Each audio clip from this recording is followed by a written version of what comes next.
তোজো কিন্তু এখনো ঘুরে ঘুরে তার বাবার কোলে খাচ্ছে আর বলছে আমি একটা দুটো তিনটে করে মিষ্টি খাবো। আর দিদু নদীকে চেনা জানা লোকের সাথে দেখা হয়ে গেছে, তাদের সাথে গল্প করতে করতে তোজোকে খাইয়ে দিচ্ছে। তো ওর হয়ে যেতে আমরাও বসে পড়লাম আসল কাজটা সারতে। তো প্রথমেই চলে এলো ফিশ বাটার ফ্রাই। একদম ফ্রেশ একটা ভেটকি মাছের রেসিপি ছিল, খুব সুন্দর টেস্ট ছিল, মানে একদম যেরকম হওয়া উচিত, বাটারেরও ভালো টেস্ট আসছিল। আমার তো খুব ভালো লেগেছে এটা খেতে। যদিও ইচ্ছে হচ্ছিল আরেকটা নিয়ে নিই, কিন্তু না, থাক, দরকার নেই। আর যখনটি এভাবে ওটাকে মাঝখান থেকে ভেঙে দিচ্ছিলাম, পুরো গরম ধোঁয়া বেরোচ্ছিল। তারপরে চলে এলো নান আর বাটার পনির। নানটা এতটা সফট ছিল যে কি বলবো, আর বাটার পনিরটাও সেই রকম টেস্ট ছিল, খুব সুন্দর ছিল। এর আগে ওদের বাড়ির যতগুলো অনুষ্ঠান হয়েছে সবগুলোতেই কিন্তু দারুণ দারুণ রেসিপি ছিল, আর প্রত্যেকটা রেসিপি অসাধারণ ছিল। তো তারপরে চলে এলো গরম গরম ভাত, আর এর সাথে কিন্তু মুখমোহন ছিল, যেটা আমি নিইনি। আর নিয়ে নিলাম এইরকম বড় বড় সাইজের চিংড়ির মালাইকারি।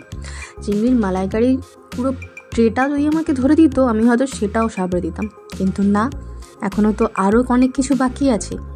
তো এই যে কাঠি সরানোর মিথ্যা চেষ্টা করে বহু কষ্টে আমি যে কাঠিটা বার করতে পেরেছি, এটাই আমার জন্য অনেক ব্যাপার ছিল। মানে কি করব খুঁজে পাচ্ছিলাম না। তাও কাঠিটা বার করে চিংড়ি মাছটা দিয়ে ভাতটা খেয়ে নিলাম। তারপরে ছিল পাবদা মাছ। পাবদা মাছের সাইজটা দেখছো, ঠিকঠাক একদম বড় সাইজের ছিল। তো চিংড়ি পাবদা খেতে খেতে আসল মহারাজ এসে হাজির, মাটন কষা। তো প্রথমে তো মাটন কষা দিয়ে গেল, আর গরম গরম নরম নরম মাটন কষা আমি সোজা আমার মুখে চালান করলাম। তো যাই হোক, একবার খাওয়ার পরে কিন্তু আমি আরও একবার নিয়েছিলাম। আর তারপর যথারীতি অ্যাজ ইউজুয়াল থাকে চাটনি, পাঁপড়। আর চাটনি দিয়ে পাঁপড় এটা আমার কিন্তু খুব ভাল লাগে। তারপরে ছিল মিষ্টি, দুটো মিষ্টিই দারুণ ছিল। একটা বেকড রসগোল্লা ছিল, আরেকটা ছিল সন্দেশ, দুটোই খুব সুন্দর ছিল। তো তারপরে ছিল আইসক্রিম, যেটা আমি আর খাইনি। কেন খাইনি আমার আর এখন মনে পড়ছে না, কারণ অনেক দিন হয়ে গেছে তো। আর খেতে খেতেও আমি বলছিলাম যে খুব সুন্দর হয়েছে। তো চলো তোমরা জানিও সুনিতার বিয়ে, তার খাওয়া দাওয়া তোমাদের কেমন লাগলো। আমার বান্ধবী যেন সবসময় হাসি খুশি থাকে, ভালো থাকে, তোমরা সবাই এটাই চাও।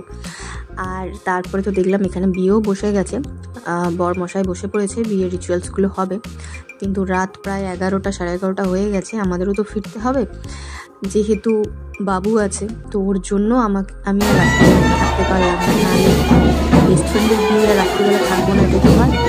তো চলো দেখা হচ্ছে আবার কোনো একটা নতুন ব্লগ নিয়ে। ও হ্যাঁ, ওর রিসেপশনটা কিন্তু অবশ্যই